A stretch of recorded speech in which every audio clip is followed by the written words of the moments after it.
औज़ुबिल्लाहि मिनश्शैतानिर्रजीम बिस्मिल्लाहिर्रहमानिर्रहीम।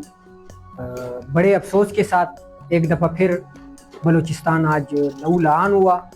कोयटा में ट्रेन के ऊपर धमाका हुआ, जिसकी वजह से 31 से अबव शहादतों की बात इस वक्त सोशल मीडिया में सर्कुलेट कर रही है।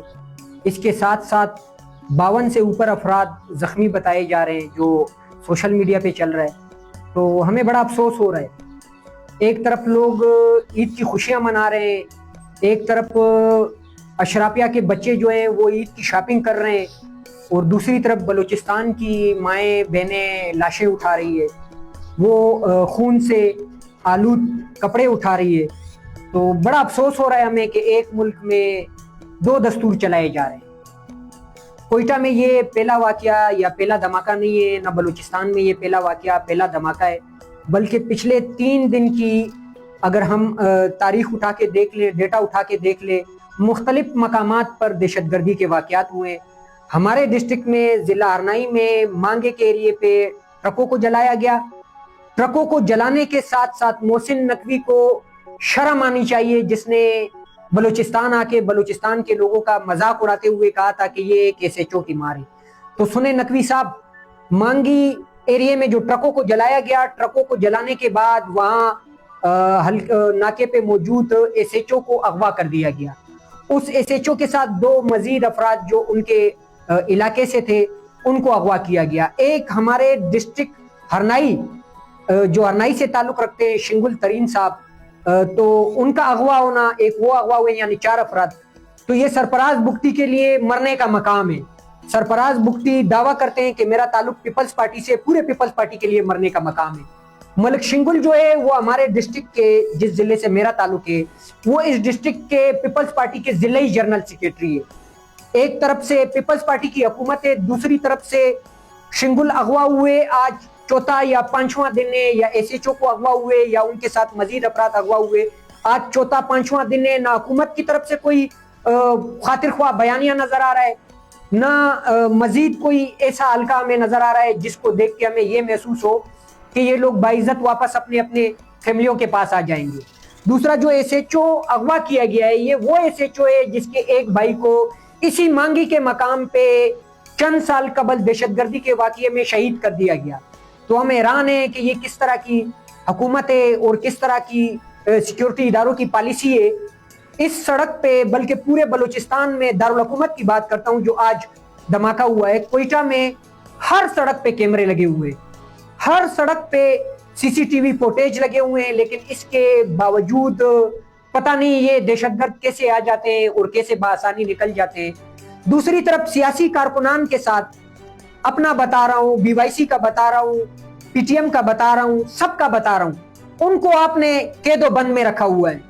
किसी को फोर्ट शेड्यूल में डाल दिया है, किसी के ऊपर दहशतगर्दी के मुकदमात बना दिए गए। जिस तरह कल दौलत तरीन और उसके साथ जाने वाले पख्तून बरादरी के जो नौजवान थे, वो मजबूरन निकले थे। वो कच्चे के डाकुओं का मुकाबला करने का शौक नहीं रखते थे, ना उनके पास इतना वक्त है, लेकिन वो मजबूरन 11 साला बच्ची की माँ की जो आए थी, जो सिसकियां थी, जो उसके आंसू थे, उसको देखते हुए उनके जमीर ने यह गवारा नहीं किया कि वो अपने घर में बैठते, वो निकले। उसके बाद सरकार को होश आया, उन्होंने रात को, आधी रात को बच्ची को बाजियाब करवाया। यानी कच्चे के डाकू पे FIR कटने के बजाय दौलत पे FIR कट गई। किस चीज की? ATC के मुकदमात उसके ऊपर लगाए गए। ये मैं हुकूमत के माइंड का बता रहा हूं कि यहाँ हुकूमत का माइंड बिल्कुल उलट है। जो दहशतगर्द है या जो दहशतगर्दी के वाकयात में इन्वॉल्व है या जो डकैत है, जिस तरह कच्चे के डाकू, उनको पकड़ने के बजाय, उनके ऊपर हाथ डालने के बजाय सियासी कारकुनान की तजलील जारी है, सियासी कारकुनान पे मुकदमात जारी है, सियासी कारकुनान की कैदो बंद जारी है, जिसका नतीजा अवाम में आए दिन नफरत निकल रही है। आए दिन, चाहे वो पश्तून बेल्ट हो या बलोच बेल्ट हो, लोगों के दिलों में आए दिन नफरत इस वजह से बढ़ रही है कि हमारी गवर्नमेंट की पॉलिसी को देखते हुए हमें यह महसूस हो रहा है कि ये दहशतगर्दों को आसान रास्ता देते हैं, और हमारे जैसे सियासी मुजाहिमतकार जो इस मुल्क में रूल ऑफ लॉ की बात करते हैं, उनको ये लोग गिरबान से पकड़ते हैं, उनकी चादर चारदीवारी को पामाल करते हैं, उनको फोर्स शेड्यूल में डाल के या FIRs में डाल के डराने की कोशिश की जाती है। हालांकि ये सारे काम जो है वो दहशतगर्दों के साथ होने चाहिए, वो कच्चे के डाकुओं के साथ होना चाहिए। लेकिन अफसोस, आज हम बलूचिस्तान वाले में एक दफा फिर कह रहा हूँ, کہ ایک طرف لوگ عید کی خوشیاں منا رہے ہیں، عید کے کپڑے خرید رہے ہیں، کوئی چوڑیاں خرید رہے ہیں تو کوئی کپڑے خرید رہے ہیں. ہمارے یہاں لوگ جنازے اٹھا رہے ہیں، لاشیں اٹھا رہے ہیں، آئیں سسکیاں ان کی نکل رہی ہے. کسی کا بچہ لاپتہ ہے تو کسی کی بچی لاپتہ ہے، کسی کو دھماکے میں شہید کر دیا گیا، کسی کو اغوا کر دیا گیا. بتائیں نا، یہ اگر پاکستان ہے اور پاکستان کا حصہ ہے اور یہاں اگر پاکستان کی رٹ ہے تو ہمارے ساتھ یہ ظلم کیوں ہو رہا ہے؟ کیا باقی جو ملک کا حصہ ہے وہاں بھی اس طرح سے چل رہا ہے؟ وہاں تو اس طرح نہیں چل رہا ہے.